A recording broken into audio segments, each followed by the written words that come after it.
Alors, vous savez que j'oppose l'astrologie féminine à l'astrologie masculine. Et l'astrologie féminine, représentée par des gens comme Roger Eke, par exemple, une astrologie qui s'intéresse beaucoup à ce qui m'arrive au quotidien. Mon petit moi, comme dirait Ruperti en plaisantant. Je veux savoir, moi, ce qui va m'arriver. Et les gens disent, c'est la fonction de l'astrologie, la fonction première de l'astrologie, d'étudier ce qui arrive à l'individu quotidiennement. C'est la philosophie de M. Eke, par exemple. Moi, je dis que c'est complètement aberrant et que l'astrologie doit d'abord nous expliquer comment fonctionne la société. Quelles sont les grandes structures diachroniques, chronologiques de la société, avant de s'occuper des cas individuels. Sauf dans le cas, évidemment, des leaders. Ça, les leaders, ce sont des personnages majeurs, centraux. Et là, il faut les étudier sérieusement. Mais là encore, on n'a pas à les étudier au quotidien. Bon. Le quotidien n'est pas une donnée pertinente de l'astrologie. D'ailleurs, la question est de savoir quelle est l'unité de mesure de l'astrologie. Est-ce que c'est la journée, hein, ou est-ce que c'est les périodes de 3 ans ou de 6 ans? C'est la grande question. Et comme a bien compris Gauquelin, l'astrologie doit d'abord montrer qu'elle a une réalité sociologique. C'est-à-dire qu'elle comprend comment s'organise la société, comment se structure la société, et comment la société évolue, et quels sont les cycles par lesquels elle passe. On n'est pas dans le domaine de l'individu.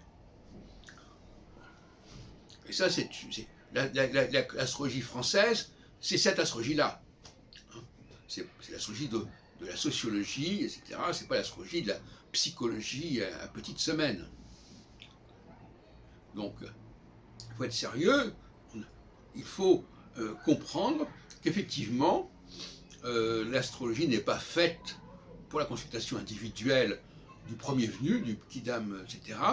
Elle est faite pour la consultation des grands personnages, des gens qui ont un potentiel de leader majeur, et il est évident que beaucoup de gens dépendent de ces personnages. Donc on peut effectivement étudier le thème d'un de ces personnages, parce que ce thème, il va nous impacter au niveau de la société. Oui, ça c'est d'accord, mais indirectement. Alors moi je dirais que d'une certaine manière, il y a chez les personnes qui sont dans la psychologie, la petite psychologie, il y a une difficulté d'abstraction. Il y a une telle lourdeur du moi qu'on n'arrive pas à l'intégrer dans un ensemble. À tel point d'ailleurs que une des raisons du rejet de la division en 12 signes, qu'a bien étudié Brémorel à sa façon, bon, repassons là-dessus, à sa façon, c'est que les astrologues féministes considèrent qu'on n'a pas à appartenir à un certain signe. Il faut le thème dans son ensemble. Voilà. Et ça, c'est la même chose, c'est-à-dire il faut constamment, voilà, l'individu, c'est l'élément, c'est l'atome, c'est l'élément central de la cible centrale de l'astrologie pour ces personnes-là.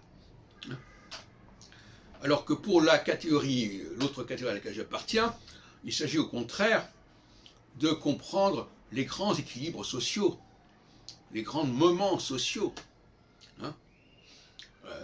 D'ailleurs, à ce sujet, je rappelle que en 1994, j'avais prévu le mouvement social majeur de novembre-décembre 1995. Je ne dis pas que ma technique à l'époque était tout à fait valable, bien que je l'ai prévu, mais on peut très bien réussir une prévision sur des bases plus ou moins difficiles à expliquer, c'est un problème. C'est tout le problème des astrologues qui disent parfois des choses dont ils ne savent même pas si c'est valable ou pas, mais le client, lui, il trouve que c'est très bien. Alors ça, c'est une autre déformation professionnelle qui consiste à dire j'emploie un mot, il peut être compris dans différents sens. Le principal, c'est que la personne trouve le sens qui l'intéresse. Par exemple, l'autre jour, nous avons discuté avec Roger Eke, on a employé le mot réalité, qu'est-ce que c'est que la réalité? Le mot recherche, qu'est-ce que c'est que la recherche? Et on peut délirer comme ça sur ces mots-là pour dire une chose et son contraire.